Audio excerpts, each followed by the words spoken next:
The wind in Texas in the year 1879 carried more than dust. It carried judgment. It carried whispers. And in the small town of Red Willow, those whispers followed one girl wherever she walked.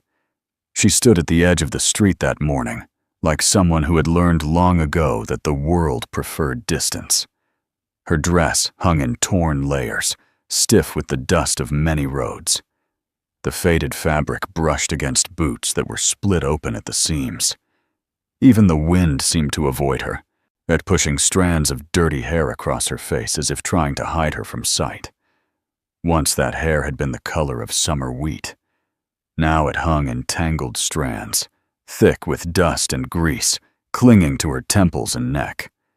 People passing on the boardwalk slowed their steps only long enough to wrinkle their noses. A woman leaving the bakery pulled her child closer. A man carrying feed sacks muttered under his breath.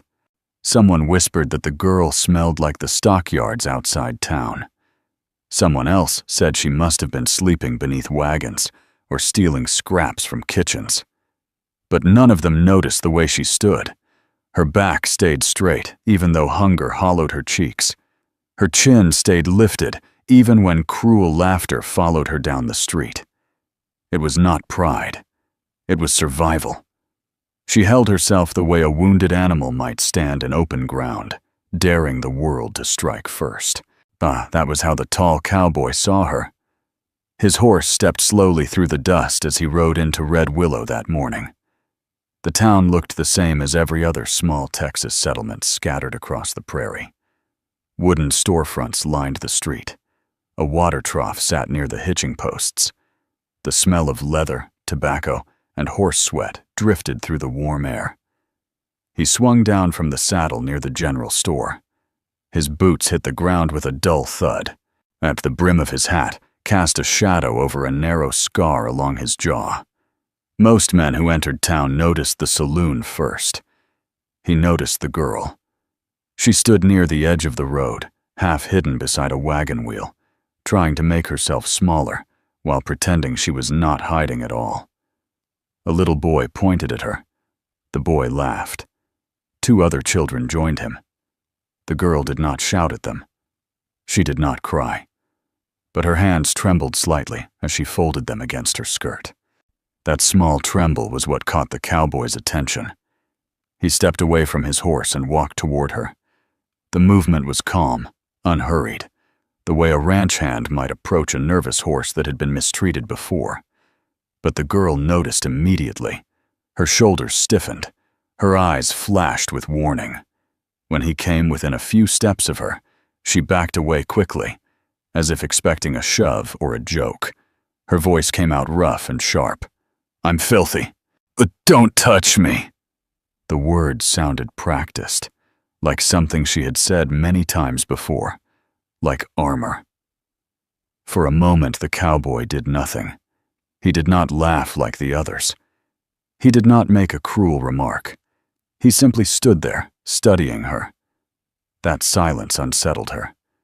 Men usually answered quickly when she said those words. Some mocked her. Others shoved coins toward her just to watch her scramble in the dirt. A few told her to move along before she ruined the view of their town. Silence was different. Silence meant he was seeing something, and that frightened her more than cruelty had ever had.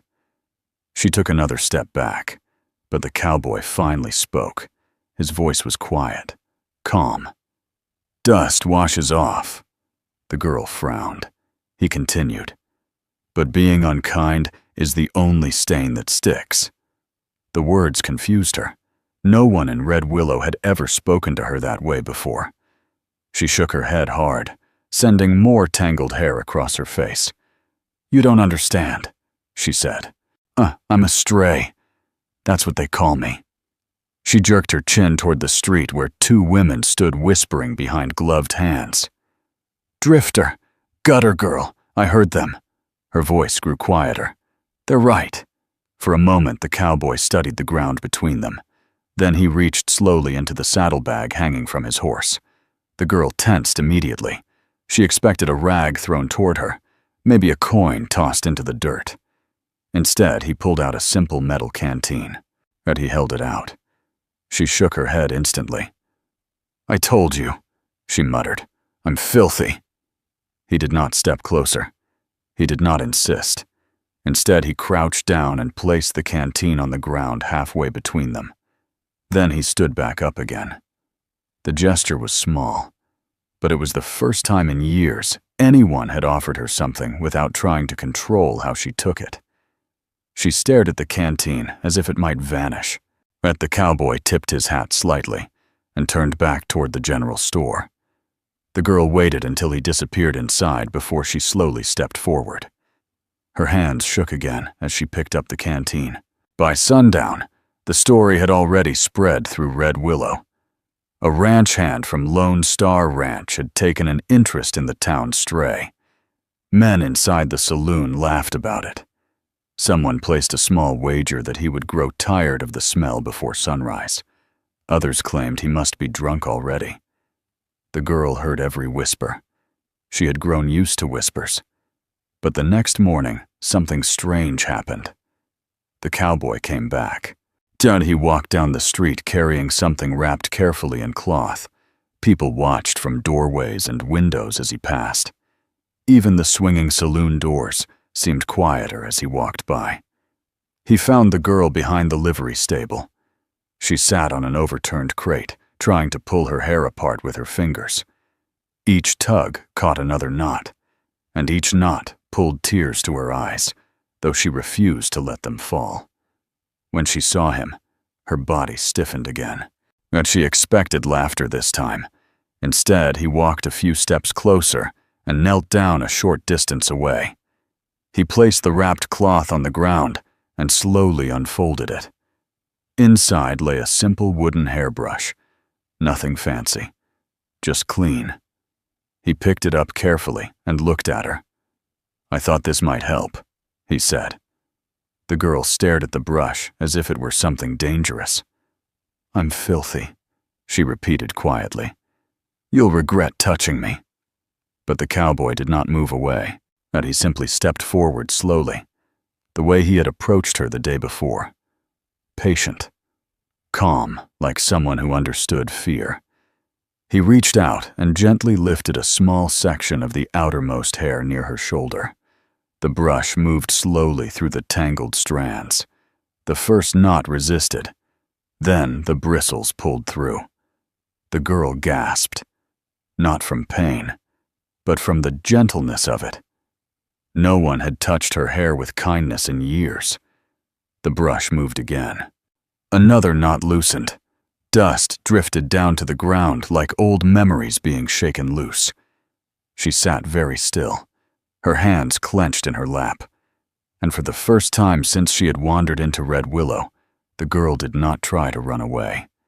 He did not hurry the work. The cowboy brushed her hair slowly, one small section at a time, as though every tangled strand deserved patience. Dust drifted down onto the dry ground behind the livery stable, and the wind carried it away across the yard. The girl sat stiff at first.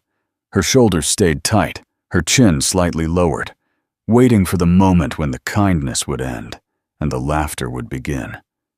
But it never came. The brush moved carefully through another knot. The cowboy's hand never pulled hard.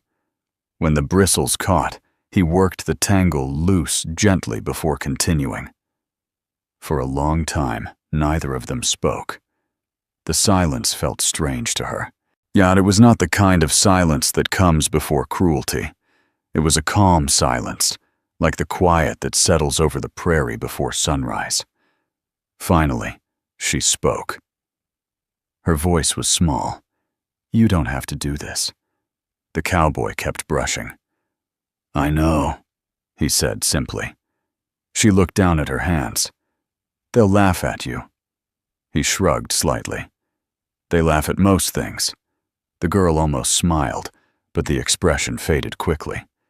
She had learned not to trust moments like that. After several minutes, the worst of the knots had loosened. The brush moved more easily now. Strands of pale golden hair began to fall smoother against her shoulders. The cowboy studied the result quietly. "You ever braid it?" he asked. She shook her head. "Not since my mother died." The words slipped out before she could stop them. The brush paused for a moment, but he did not ask questions right away. Instead, he continued slowly working through the remaining tangles. After a while, she spoke again. "We were traveling west," she said. Her voice sounded distant, like she was watching the memory from far away. "A wagon train, heading for New Mexico." The cowboy listened without interrupting. "My father said there was land out there, said we could start fresh." She gave a short, bitter laugh. "We didn't make it that far." The brush moved gently through another section of hair. "Fever came first," she said quietly. "My little brother got sick. And then my mother," she swallowed. "By the time we reached the next settlement, there was only me and my father left." The cowboy's hand slowed, but never stopped. "What happened to him?" he asked softly. She stared at the dirt beneath her boots. "A man offered him work moving cattle," she said. "He left me at a boarding house for 2 nights. Her voice grew tight. "He never came back." The wind shifted through the stable yard, but for a long moment the only sound was the brush moving through her hair. "I waited 3 days," she said. "Then the woman told me I had to leave if I couldn't pay." She shrugged. "I started walking."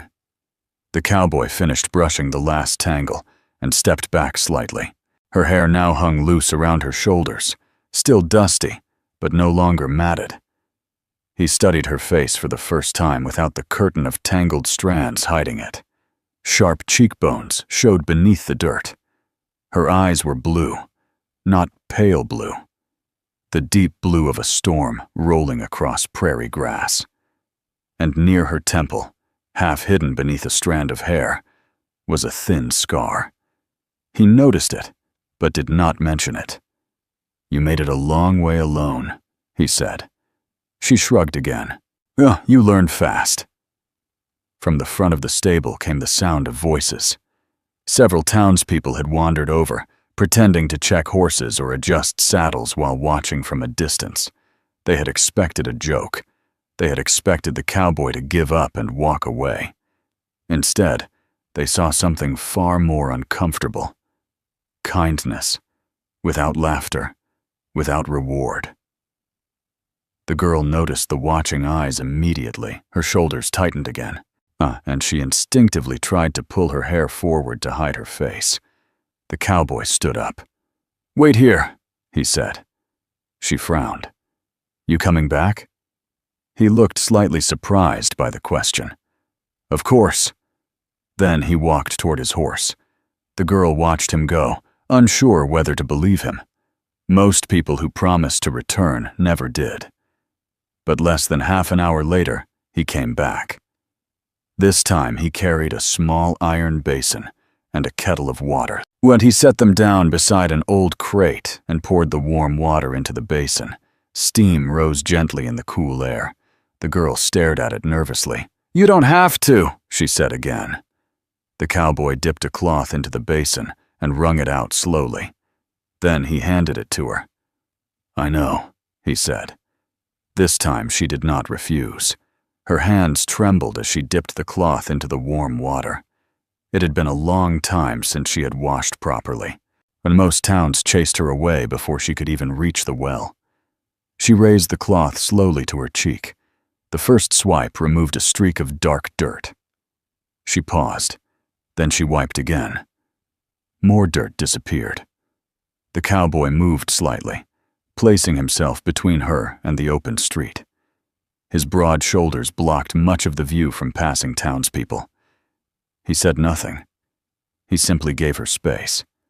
Slowly, carefully, she began wiping away the layers of trail dust that had covered her for years. The water in the basin grew darker with every stroke. Beneath the dirt, her skin appeared pale and sun-kissed rather than stained. Small freckles scattered across her nose and cheeks. Her hands trembled less now. For the first time in years, she could see her own reflection faintly in the water. She looked up at him suddenly. Her eyes searched his face. "Is it disappointing?" she asked quietly, as the cowboy looked confused. "What?" She gestured to her face, seeing what was under the dirt. He studied her for a moment. Then he smiled, not at her beauty, at her relief. "No," he said, "it's about time." Something inside her loosened then. For years, she had believed the whispers, believed that dirt had become part of her skin, that the road had changed her into something lesser. But the man standing beside her did not look at her that way, and he looked at her like she had always been worth seeing. Unfortunately, not everyone in Red Willow agreed.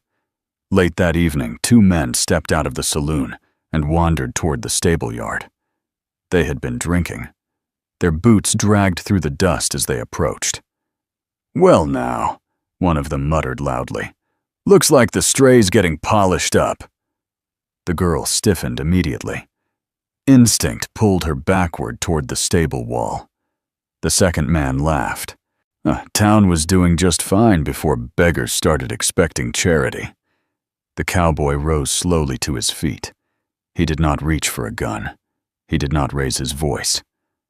But something in the way he stood made the laughter fade slightly. "No one's begging," he said calmly. The first man smirked. "Maybe not yet." His eyes moved toward the girl. Strays usually start asking for more once they get comfortable. The girl lowered her gaze again, but the cowboy stepped forward slightly. "No one in Texas owns dignity," he said quietly, "and anyone who tries to take it will answer to me."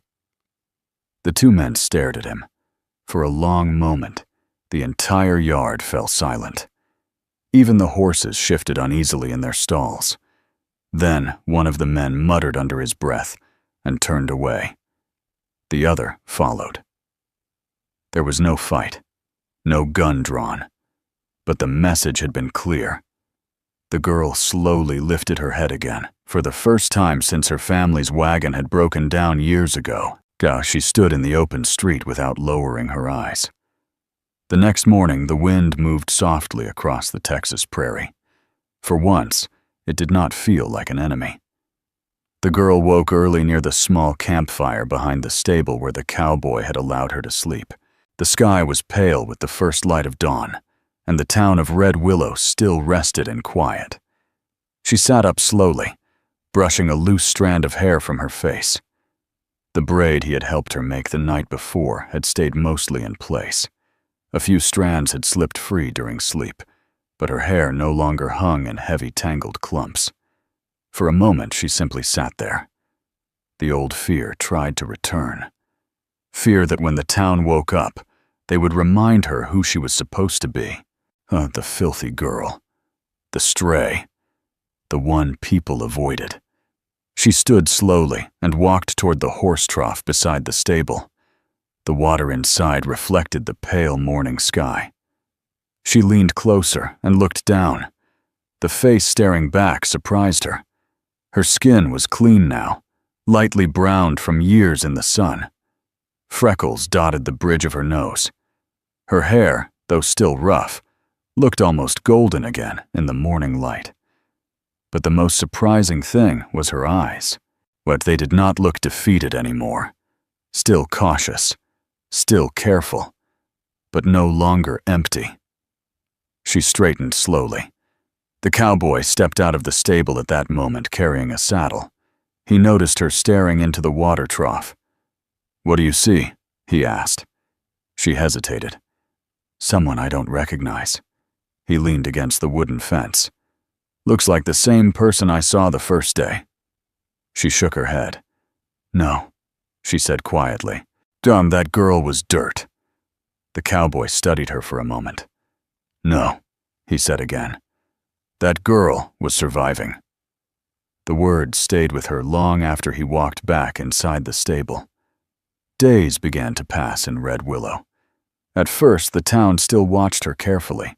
Some people whispered when she walked by. Others simply stared. But the girl no longer stood alone at the edge of the road. The cowboy brought her to the ranch just outside town where he worked.